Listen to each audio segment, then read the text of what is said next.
நீங்க ஒரு mobile developer ஆக ஆசைப்படுறீங்களா?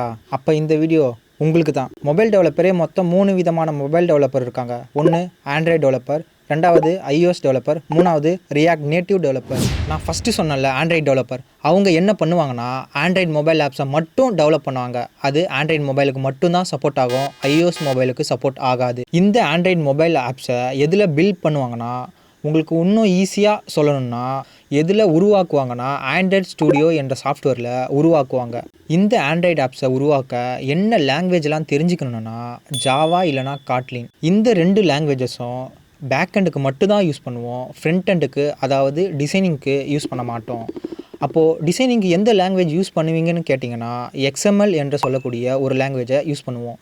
இது முழுக்க முழுக்க டிசைனிங்க்கு மட்டும் உருவாக்கப்பட்டது. நெக்ஸ்ட்டு iOS டெவலப்பர் ஆகணும்னா ஸ்விஃப்ட் என்ற லாங்குவேஜை நீங்கள் தெரிஞ்சுக்கணும். இந்த iOS ஆப்பை ரெடி பண்ண நீங்கள் Xcode என்ற சாஃப்ட்வேரை யூஸ் பண்ணி ரெடி பண்ணணும். இப்போது iOS டெவலப்பர் ஆகணும்னா ஸ்விஃப்ட் என்ற லாங்குவேஜும் Xcode என்ற சாஃப்ட்வேரும் தெரிஞ்சால் மட்டும் போதும், நீங்கள் iOS டெவலப்பர் ஆகலாம். அப்போது நீங்கள் கேட்பீங்க, ஆண்ட்ராய்டுக்கு தனி சாஃப்ட்வேர், iOSக்கு தனி சாஃப்ட்வேர் யூஸ் பண்ணணுமானா அதுதான் கிடையாது. அதுக்கு தான் ரியாக்ட் நேட்டிவ் என்ற கான்செப்டை ஐடி இண்டஸ்ட்ரிக்குள்ளே புதுசாக கொண்டு வந்திருந்தாங்க. இந்த ரியாக்ட் நேட்டிவ் கான்செப்டை வச்சு நீங்கள் ஒரு வாட்டி மொபைல் ஆப்ஸை டெவலப் பண்ணால் iOSக்கும் சப்போர்ட் ஆகும், ஆண்ட்ராய்ட் ஃபோனுக்கும் சப்போர்ட் ஆகும். இந்த ரியாக்ட் நேட்டிவ் மொபைல் ஆப்ஸை ரெடி பண்ண நீங்கள் என்ன லாங்குவேஜஸ் படிக்கணும்னா ஜாவா ஸ்கிரிப்ட் தெரிஞ்சால் மட்டும் போதும்.